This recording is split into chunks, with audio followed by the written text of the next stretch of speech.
name's Mark. Welcome to NTP Masterclass. We're releasing a series of masterclasses that will give you some advice, tips, hints. Hopefully you'll find it interesting and informative, and it's going to cover all sorts of different topics throughout the vocational industry.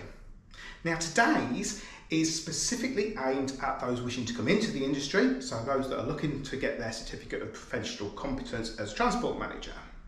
And one of the topics that will always be tested is driver schedules, and that's what we're going to have a look at today. It's absolutely vital that you nail the process if you're looking at getting the qualification, because it will be worth a reasonable amount of marks within one of the questions. So let's have a little look at some of the information surrounding it. Now today's example is an HGV journey, but for those that are looking to get the PSV qualification, all of the information is still relevant, as largely it's all pretty much the same. This that we've got here is totally fictitious, so apologies if you look at it and think, not sure that makes sense in the real world. We're talking exam world. So we must ensure that 15 minutes is scheduled at the start of a driver's shift for a vehicle check to be undertaken. This is pretty much always put into company policies.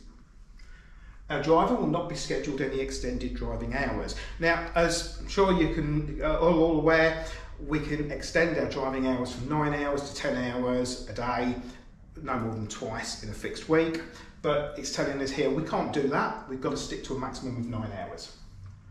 Our driver has taken 2 reduced daily rests this week.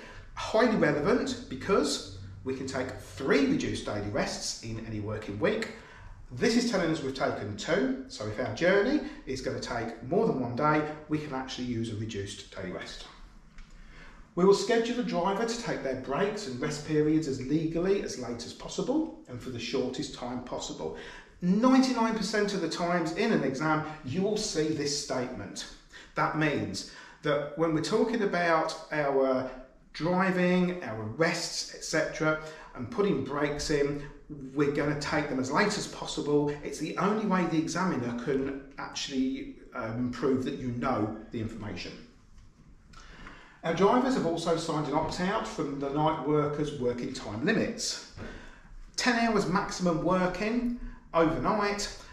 But if there's an opt-out in place, then you don't have to stick to that. So we've not got to worry about the 10-hour limit. Your driver will need to collect a load from Solihull on the way to Cornwall, which will take 30 minutes. So this is going to be part of our schedule, of our journey. The total distance from Newcastle to Solihull is 455 kilometres. The distance from Solihull to Cornwall is also 455 kilometres. And the vehicle will travel at 70 kilometres throughout the full journey. So now we can piece together our journey. We're starting at Newcastle, we're travelling to Solihull to collect a load, and then we're travelling on to Cornwall. Our driver started work at 15:50 and he has completed 3 hours of other work and 1 hour's driving time. Our driver is now due to leave Newcastle to deliver goods to a customer in Cornwall.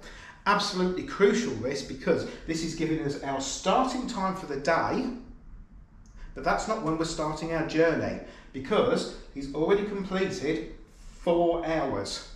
So the start of our journey is going to reflect that they've already been on duty for 4 hours. So let's have a little look and let's start to plan our journey. I've summarised all the stuff and it's now on the left hand side. So our start time we're going to have as 19:50. That is our 15:50 that the start of the day was. Completed 3 hours work, 1 hour's drive, that's 4 hours. 15:50 plus the 4 hours means that we're going to start our journey to Solihull and Cornwall at 19:50. We're going to drive to Solihull. Now, anybody that's on the ball here will think, whoa, hang on a minute. Vehicle checks, 15 minutes scheduled at the start of a driver's shift. We've not accounted for that. What you've got to bear in mind though is that the driver has already driven 1 hour's driving time. Therefore, the vehicle check would have been done prior to that, within this 3 hours of the work. It's going to have been done prior to that 1 hour's driving time. So we don't need to worry about the vehicle check on our schedule. It's already been done. So 1950, drive towards Solihull. We need to work out how long it's going to take us to get to Solihull. 455 kilometres divided by 70 kilometres. If you put that in the calculator, it comes out at 6.5, so 6.5 hours. We can't drive 6.5 hours, can we? We need to take a driving break after 4.5 hours. Bearing in mind, we've already completed 1 hour driving time, so we're going to need a driving break after 3.5 hours, not 4.5 hours, because it's 4.5 hours cumulative, so the 1 hour plus the 3.5. So we'll put one in at 3.5 hours. Can we actually drive 3.5 hours to Solihull without taking a break? Something that is often overlooked is that as well as the EU driver's hours, you've also got to take into account the working time regulations as well, which say that you cannot work for more than 6 hours without taking a break. So we need to look and see whether within this driving to Solihull, we're going to exceed the working time regulations and we're going to end up working plus driving for more than 6 hours without taking a break. So if we take our start time of 15:50, we add 6 hours onto it, that gets us to 21:50.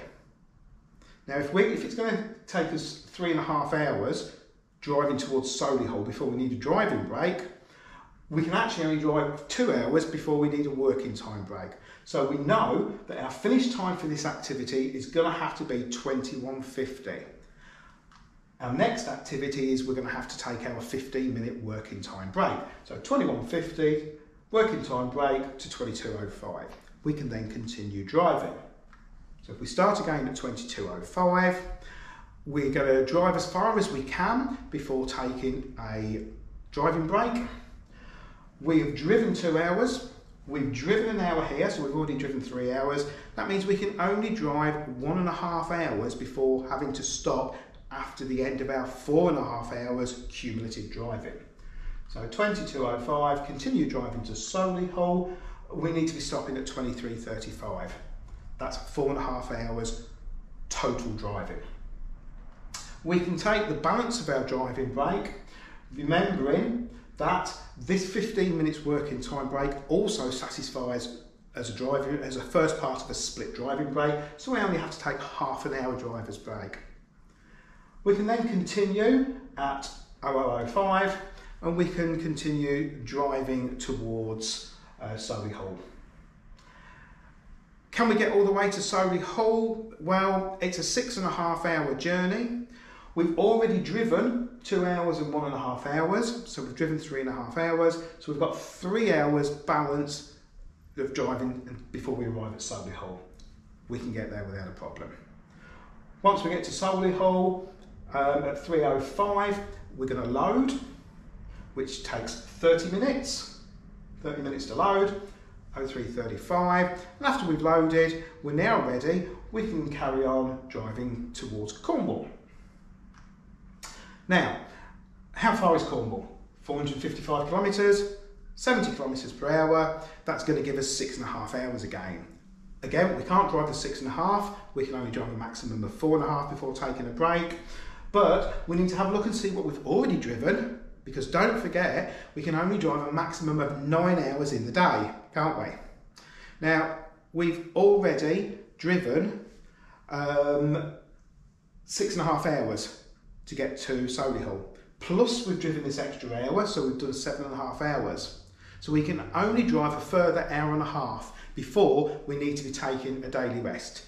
So our 9 hours maximum driving, less our 6.5 and our hour gives us 1.5 hours.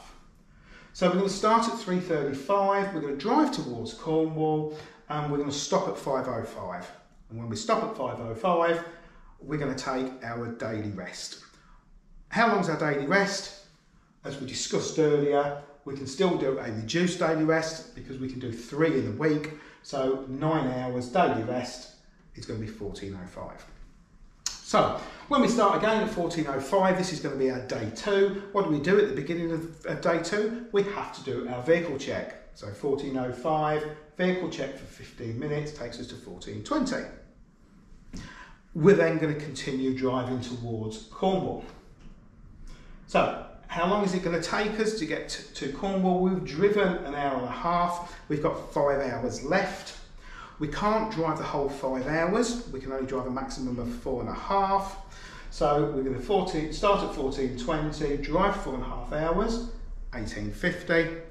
And when we hit 18:50, we're going to stop and we're going to take our full driver break at the end of 45 minutes, at the end of 4.5 hours, which is 45 minutes. So 19:35. Driving, which we start at 19:35, will be just the half hour left, and we will arrive at Cornwall at 20:05. Hour and a half, 4.5, and a final half hour. There we go. That is the basic way of formulating a driver schedule, making sure that you comply with EU driver's hours, working time records, working time regulations, all of the company policies and information that is listed within the case study. Absolutely vital you take everything into account. Hope that's cleared up a few of the problems that we see surrounding it. More masterclasses coming. Don't forget, masterclasses will cover all sorts of different topics throughout the vocational industry. Hopefully interesting and informative, and we'll see you again next month. Thanks for watching. If you've got anything that you fancy seeing being covered, by all means drop us an email, give us a ring, nip onto the website, there's a chat facility there. Don't forget to like the video, add comments to the bottom if you wish, subscribe, and if you press alert, then you'll be informed when next videos come out. Take care, see you all soon.